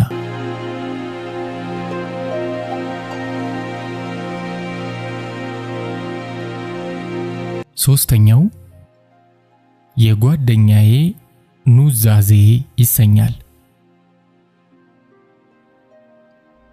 ቅዱሳን መካናትን በኢየሩሳሌምና አካባቢው ለመሳለም ከባለቤቱ ጋር እስራኤል ሄዶ እንደተመለሰ ጓደኛዬ ደወለልኝና ደህና መጣችሁ፣ እንዴት ነበር ጉዟችሁ አልኩት። አየኋት እኮ ገሊላ ባህር ዳር ቆማ አየኋት አለኝ በደስታ ሲቃ። ቀጠልና አገረ ሕይወት ብሔረ ቅዱሳን ለመግባቷ ጥርጥር የለኝም፣ የጌታዬ ምሕረት በዛልኝ አለኝ። ምንድን ነው የምታወራው? ማንን ነው ገሊላ ባህር ዳር ቆማ ያያት አልኩት። ነገሩ ግራ አጋብቶኝ ይልቅስ አሁን ቶሎ ላግኘ አለኝና ቤቴ መሆኔን ስነግረው መጣሁ አለና ስልኩን ዘጋው። የቤቴ በረንዳ ላይ ወንበር አውጥቼ እንደተቀመጥን መጀመሪያ እንዴት እንዳየኋት ልንገርህና ማን መሆኗን በኋላ ነግርሃለሁ። ለብዙ ጊዜ ልነግርህ እየፈለኩ ያልነገርኩ የኑዛዜ ታሪክ አለኝ። የሄደበትን የጉብኝት ዝርዝር ከመንገር ይልቅ ሌላ ግራ የሚያጋባ ጉዳይ ቢመዝም ጉጉት የሚጭር ስለሆነ በልሺ በመሰለ መልኩ ተርክልኝ አልኩት። በትኩረት ለማዳመጥ መዘጋጀቴን በሚያሳይ መልክ ሁለመናዬን ወደሷ ዙሪ። እንዴት መሰለ አለ ትረካውን ለመቀጠል እየተዘጋጀ። ብቻ ሁለመናው የደስታ ስሜቱን ያንጸባርቃል። እንዴት መሰለ ሌሊቱንና ረፋዱን የትንሣኤን በዓል በኢየሩሳሌም ካከበርን በኋላ ከሰዓት ጌታችንና መድኃኒታችን ኢየሱስ ክርስቶስ ተወልዶ ወዳደገበት የማስተማር ስፍራውን ወደ ጀመረበት ወደ ገሊላ አውራጃ ተጓዝን። ገሊላ ጥብርያዶስ ደርሰን ሆቴል ገብተን አረፋልን። ወደ 12 ሰዓት አየሩ ቀዝቀዝ ሲል ከባለቤቴ ጋር ተያይዘን ወደ ጥብርያዶስ ባህር ዳርቻ ሄድን። እንደምታውቀው የጥብርያዶስ ወይም የገሊላ ባህር ክርስቶስ በጀልባ እየተመላለሰ ያስተማረበት፣ ደቀ መዛሙርቱን ያስጨነቀውን የባህሩን ሞገድ የገሰጸበት፣ ጴጥሮስ ተራምዶ ሊሰጥም ሲል ያወጣበት፣ በቃሉ ብዙ አሳ የተጠመደበት፣ አብዛኞቹ ሐዋርያት የተጠሩበት ባህር መሆኑን ማሰብ ልዩ መንፈሳዊ ሐሴት ያጎናጽፋል። ይህንን እየተነጋገርን በባህሩ ዳር ትንሽ እንደተጓዝን አንዲት እስራኤላዊት ወጣት ፊቷን ወደ ሐይቁ አዙራ በእጆቿ የጸሎት መጽሐፍትን ይዛ ከፊት ወደ ኋላ ጎንበስ ቀና እያለች እንደ አይሁድ ልማድ ጸሎት ታደርሳለች። ወጣትነቷ፣ ዘመናዊ አለባበሷ፣ በባዶ እግሯ ቆማ መጸለያዋ ተአምር ልዩ ትንግርት ነበር። ከኔ ይልቅ ባለቤቴ በተመስጦ ታያት ነበር። አየህች ልጅ ወጣት ናት፣ ዘመናዊ ናት። በዚህ በሰለጠነ ዓለም የተገኘች ብትሆንም የአባቶቿን ሃይማኖት አልረሳችም አለች በአድናቆት። እውነት አልሽ፣ እስራኤል ሃይማኖቷን ከስልጣኔ ጋር በአግባቡ ያጋባች ሀገር ነች። የጥንካሬዋ ምንጭ ማንነቷን ማክበሯ ነው። አይሁድነት የትም ሀገር ይኖራል፣ እስራኤል ግን ያለ ይሁዲነት የለችም። ይህን በወጉ ተረድተዋል አልኳት። ባለቤቴ ቀጠለችና በስሜት ሆና በሚቀጥለው ጊዜ ልጆቼን አምጥቼ ይህን ሚስጥር እንዲረዱ ማድረግ አለብኝ። ሃይማኖትን ጠብቆ ማንነትን አክብሮ መሰልጠንና መዘመን እንደሚቻል መረዳት አለባቸው። ያለችኝን ትንሽ ገንዘብ ከማውረስ ይልቅ ይህንን ባሳያቸው ለራሳቸውም ለሀገርም ኃላፊነቴን ተወጣው ማለት ነው አለችኝ። ግሩም ሐሳብ ነው ብያት በባህሩ አቅራቢያ እየተዘዋወርን ውሃውን እየቀዳን ራሳችን ላይ ያፈሰስን በሐሴት አምሽተን ወደ ሆቴላችን ተመለስን። እሺ ከዚያስ አልኩት። ታሪኩ አልያዝል ቢለኝ ከሌሎች ተጓዦች ጋር ራታችንን በልተን ፈጣሪን አመስግነን ወደ የክፍላችን ሄደን ተኛን። ብዙም ሳልቆይ ደስ ብሎኝ ጭልጥ ያለ እንቅልፍ ወሰደኝ። ከባለቤቴ ጋር በአድናቆት ጎንበስ ቀና እያለች ጸሎት ስታደርስ ያየናት ወጣት ትመስለኛለች። ልክ ምሽት ላይ እንዳየናት ጸሎቷን ቀጥላለች። ቆይታ በትከሻዋ በኩል ወደ ኋላ የወረደው ወርቃማ ጸጉሯ ተቀይሮ አጠር ያለ የሐበሻ ጸጉር መሰለ። ቀጥ ብለው የቆሙት የእግሮቿ አባት የቆዳ ቀለም ከፈረንጅ ሊጥ መሰል ቆዳ ወደ ጠይም የሐበሻ ቆዳ ቀለም ሲቀየር ታየኝ። ድንገት ዞር ስል በዚያች ባንዲት በጭቃና እንጨት በተሰራች ክፍል ተጥላ የነበረች ሰናይት ናት። ፊቷ በበሽታ የተጨራመተው የገረጣውና ጣረሞት ይመስል የነበረው ሳይሆን ሞላ ያለ የብርሃን ጸዳል የሞላበት የደስደስ ያለው ነበር። በውብ ፈገግታ ወደኔ ያያየች ሰላም ላንተ ይሁን አለችኝና ውሃውን በእጇ ቀርታ ስትረጨኝ ከእንቅልፌ ባነንኩ። አለ የፊቱ ጸዳል የሰማይ ከዋክብት በሙሉ እንደ ተንጸባረቁበት ሁሉ ጭራሽ ፍክት ብሎ ነገሩ ሁሉ የሚገባኝ አልሆነም። እናም ስለማን የምታወራው ሰናይት ማናት አልኩት። በልቤ ደግሞ ይህ ሰው በጤናው አይደለም እያልኩ ታሪኩ ረጅም ነው። እስከዛሬ ልነግርህ የፈለኩት በውስጥ የተቀብሮ የኖረ የጸጸት ታሪክ ነው። አሁን ግን ተገላግያለሁና ልንገርህ አለኝ። ልቤን እኮ አንጠለጠልከው አልኩት ከልቤ። ትንሽ በትዝታ ሲናጥ ቆይቶ በ1995 ዓመተ ምህረት ባህር ዳር ከተማ ለመኖር ቤተሰቤን ይዤ ስገባ ኑሮዬን የጀመርኩት በኪራይ ቤት ነበር። በወቅቱ ውድ የሚባል ዋጋ እየከፈልኩ ራሱን የቻለ ግቢ ተከራይቼ ነፃነቴን አስጠብቄ እኖራለሁ ብዬ ነበር። እኔም ባለቤቴም ልጆቼም በነፃነት የምንኖርበት ቤት ይሁን እንጂ ኪራዩ ምን አባቱ እንዳሻው ብዬ ነበር። የቤቱ ባለቤቶች ወይም አከራዮች በግቢው ስለሌሉ መብራት በራ፣ ቧንቧ ተከፈተ፣ መጸዳጃ ቤት ተመላለሳችሁ፣ ግቢ ቆሸሸ እንዲሆነ አይሉም ብዬ ነበር። አንድ ቀን ልጆች ትምህርት ቤት ሄደው ባለቤቴም ለሥራ በሄደችበት ምሳ ልበላ ሳሎን ቁጭ ብዬ ያጥሩ በር ተንኳኳ። ሰራተኛችን ሄዳ ከፈተች። በሳሎን በር ስመለከት የቤቱ ባለቤት ነው። ቀጥታ ወደ ሳሎን ገባና እንደ ነገሩ ሰላም ብሎኝ ወደ መኝታ ቤት ዘውሎ ገባ። ከመኝታ ቤት መታጠቢያ ቤት፣ ከዚያ የልጆች መኝታ ክፍል፣ ከዚያ ሳሎኑን ጣሪያ ግድግዳውን አይቶ ወደ ጓዳ ገባ። ባለውበት እንደተቀመጥኩ ተገርሜ ቀረው። በጓዳ በር አልፎ የኋላውን ግቢ ከተመለከተ በኋላ ወጥቶ ሄደ። የቤቱን ደህንነት ለማየት ይመስላል። ነገር ግን የኛን የተከራዮቹን መብት ግላዊነት ለመጠበቅ ከመኝታ ቤት እስከ ጓዳ ሲገባ ማስፈቀድ እንዳለበት እንኳን አልገባውም።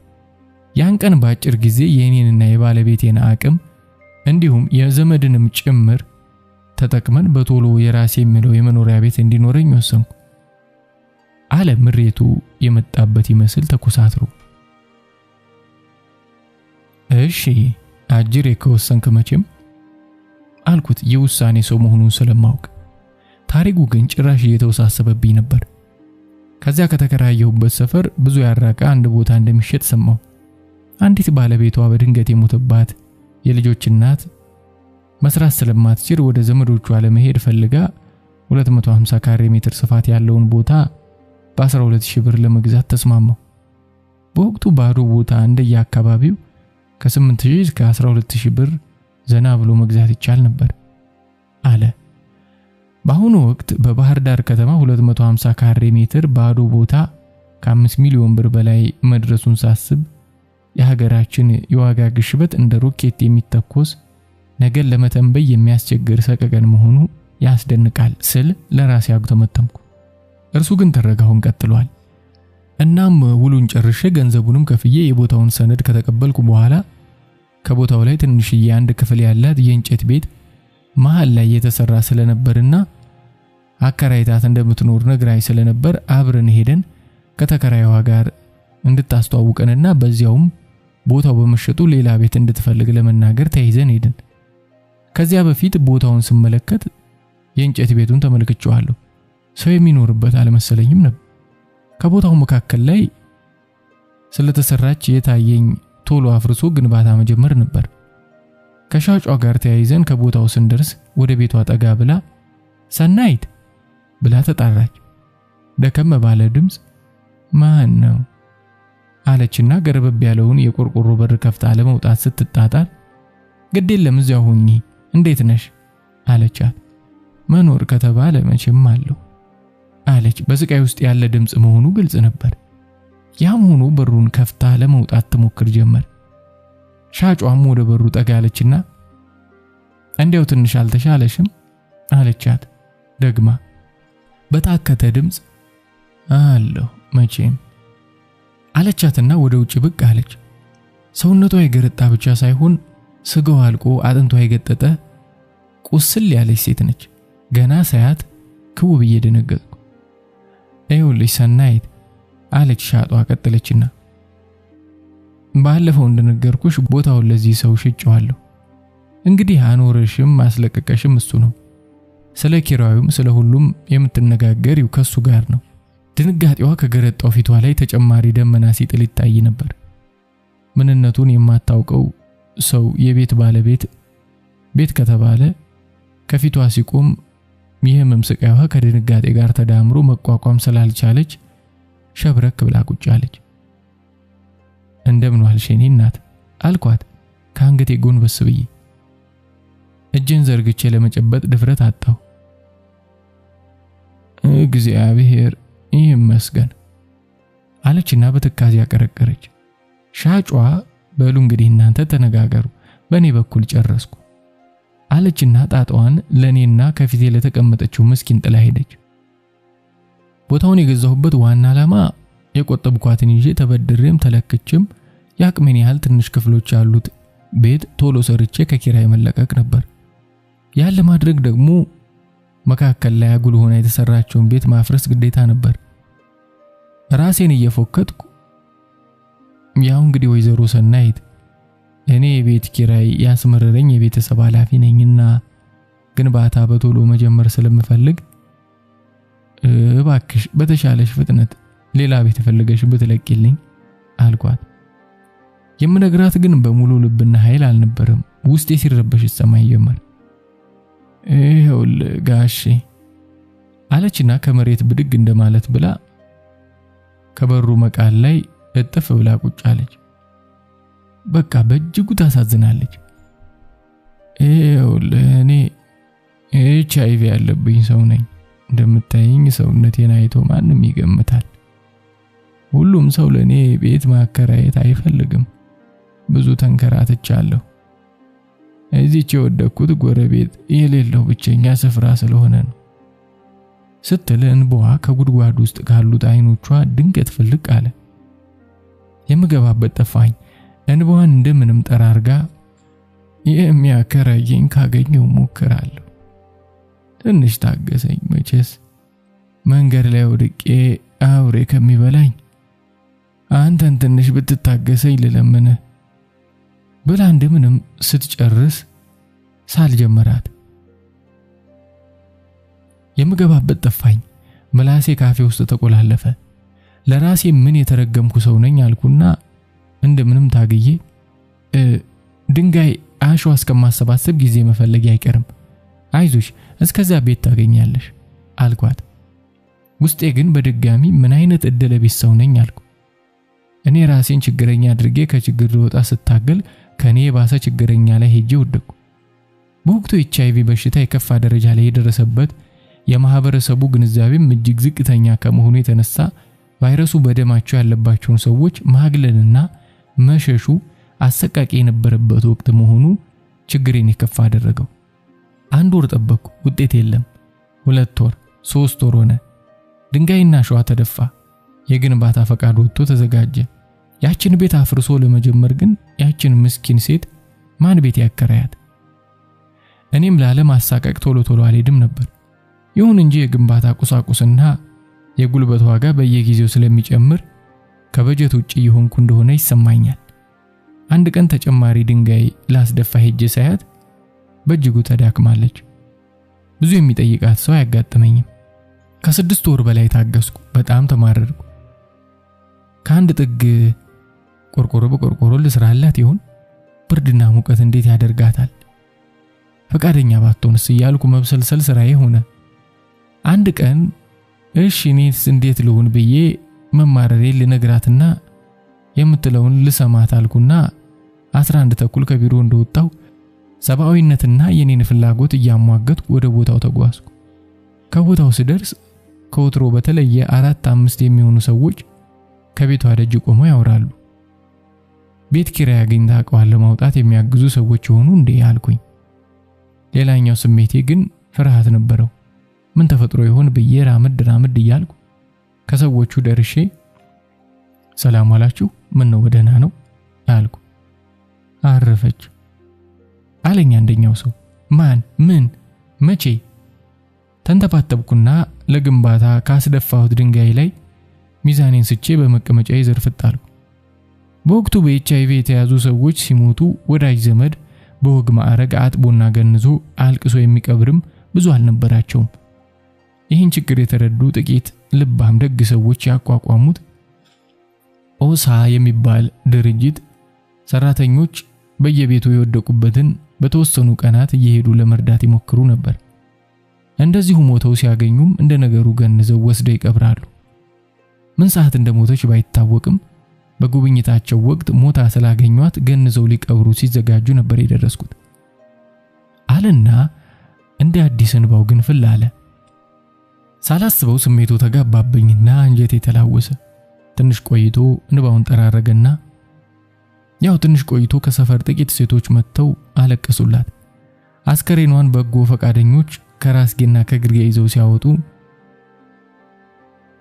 ለቀኩልህ፣ ሄድኩልህ፣ በልቤትህን ተረከበኝ ያለችኝ መሰለኝ። የእንባ ሙላት ፊቴን አለበሰው። ብዙ ዘመድ ወዳጅ ሞቶብኝ ያውቃል፣ ከፍቶኝም ያውቃል። እናም ብዙ ጊዜ አልቅሻለሁ። እንደዚህ ያንለት ያለ ለቅሶ ግን በህይወቴ አልቅሻ አላውቅም። እንባዬ ከቁጥጥር ውጪ ሆኖ ይገርፋል። አስከሬኗ በሰሌን ተጠቅልሎ በኪራይ መኪና ተጭኖ በምሽት ለቅብር ተወሰደ። የገፋኋት መሰለኝ፣ ለኔ ስትል የሞተች መሰለኝ። ቦታውንም ራሴንም ጠላሁት። እንዳላስገደልኳት አውቃለሁ። ከአንድ ሁለት ጊዜ በላይ አልጠየቅኳትም፣ ግን ማቴሪያል ሳስደፋት ያለች የት ልውደቅ ብላ መጨነቋ ግን አይካድም።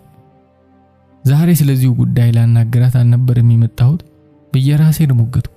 ምናለ ቤት መስራት ባላስብ ኖሮ እያልኩ መበሳጨት ጀመርኩ አለና ጭንቀቱን እንደ አዲስ ተነፈሰ። ጭንቀቱ ለኔም ተጋብቶ እኔንም ቢረብሸኝም ለማጽናናት ብዬ ግን እኮ ያንተ ጥፋት አልታየኝም አልኩት። እርሱም ቀበል አደረገና ጥፋተኛ ላልሆን እችላለሁ፣ ብቻ ከዚያን ቀን ጀምሮ ጤናዬ ታወከ፣ አይምሮዬ ተቃወሰ። ይገርምሃል፣ በቁ መንፈሳዊ አባቶች፣ ሞራል ጠንካራ ጓደኞች ባይኖሩኝ ኖሮ ላብድም እችል ነበር። ዙሪያዬን የመንፈስ ልዕልና ያላቸው ሰዎች ስለነበሩ እንደምንም ተረጋጋሁ። ቦታውን ላለማየትና ለመሸጥ የነበረኝ ፍላጎት አስቀይረው ቤቱን እንድሰራ ሞላር ሰጡኝ። እግዚአብሔር አቅም ሰጥቶኝ ቦታው ላይ ትልቅ ቤት ሰርቼ የምኖር ቢሆንም እስከ ብዙ ዘመን ግን ከአይምሮዬ ስለማትጠፋ ለጸሎት በቆምኩ ቁጥር አስባት ነበር። ስለርሷ ማብዝቼ ጸልይ ነበር አለኝ። ሁኔታው ደንቆኝ ምን እያልክ ነበር የምጸልየው አልኩት ፈገግ ብሎ። ጌታ ሆይ ቤት አልነበራትምና የዘላለም ቤት ስጣት፣ ችግሯን አልታገስኳትምና አንተ በደሏን ታገሳት፣ ብቻዋን ተሰቃይታ መጣለችና በመላእክት ማረጋጋት ተቀበላት፣ የተገፋች ናትና አንተ የምህረት እጆችን ዘርግተህ ተቀበላት፣ መኖሯን ጠልታ የመጣች ናትና በመንግስትህ በደስታ መኖርን ስጣት እያልኩ ያለማቋረጥ ስጸልይላት ነበር። አንድ ቀን ከአይምሮ የጠፍታ አታውቅም ነበር አለኝ። ሁኔታው በእጅጉ ልቤን ነካው። የሰው ልጅ ልብ ጥልቅ የጨለማ ዋሻ ነው፣ ስንቱን ምስጢር በልቡ ይይዛል አልኩና ሁኔታውን ሳብሰለስለው ጓደኛዬ በድንገት ካጋጠመው ፈተና በዘለለ ስንት ሰው አስቦና አቅዶ ስንቱን አፈናቀለ። ዘላለም የምትኖር ይመስል ስንቶቹን ካደጉበትና ከኖሩበት ቀየ ገፋን። በጎሳ ፖለቲካ ሽፋን ስንቶቹ ያፈሩትን ጥሪት ተቀምጠው ተፈናቀሉ። ስንቶች በማያጠረቃ ኢንቨስትመንት ሰበብ ተገፉ። መቻቻል ያቃተን መታገስ እየተሳነን ስንቶቹን ገፋን። ስንቶቹን በምሬት እንዲቀሩ መሞትን እንዲመኙ አደረግን። እኛ ራሳችን የሰው ሀገር በር ለስደት ያንኳኳን ስንቱን ለስደት ገፋ ነው። የእውነት ዘመን የፈጣሪ ፍርድ ስትመጣ ይህን የህሊናዳ የሞራል ጥያቄ ማን ይመልሰው ይሆን እያልኩ ጭልጥ ብዬ በሐሳብ ባህር ውስጥ መስመጤን ያየው ተራኪ ወዳጄ እና የጀመርኩትን ልጨርስልህ ሲለኝ ድንገት እንደመባነን አልኩና በልኮ ጨርስልኝ አልኩት። እና እንዳልኩ ያው ሁሌ ከህሊናዬ ከጸሎቴ ስለማትጠፋ ይውል አምላክ ጭንቀቴን አይቶ በቅድስት ሀገር በገሊላ ባህር ዳር ቆማ አየኋት። እንዴት እንዳማረባት ብታይ አለ ልክ በህልሙ ሳይሆን በእውኑ እንዳያት ሁሉ። እሺ አልኩት እኔም እየተከታተልኩ መሆኔን ለመግለጽ። እና እንዳልኩ ከእንቅልፌ ድንገት ስነቃ ጊዜ አላጠፋሁም። የሌሊት ልብሴን እንደለበስኩ ጋውን ደርቤ ባለቤቴን ከእንቅልፏ እንዳልቀሰቅስ ተጠንቅቄ ሹልክ ብዬ መኝታ ክፍሌ ወጥቼ በአሳንሰር ከአምስተኛ ፎቅ ወርጄ ወደ ባህሩ ተፈተለኩ። ልክ ያየሁበት ቦታ ስደርስ 3 ጊዜ እየሰገድኩ መሬቱን ሳምኩት። ሰናይት ሀገረ ሕይወት ብሔረ ቅዱሳን መግባቷ ጥርጥር የለኝም። የጌታዬ ምሕረት በዛልኝ አለና ፈገግታ በተሞላ ፊቱ ላይ የእርካታ እንባዎቹን አፈሰሳቸው። እኔም አብሬው በስሜት ተናጥኩና ወንድሜ ሆይ እንደ እምነትህ ይሁንልኝ አልኩት።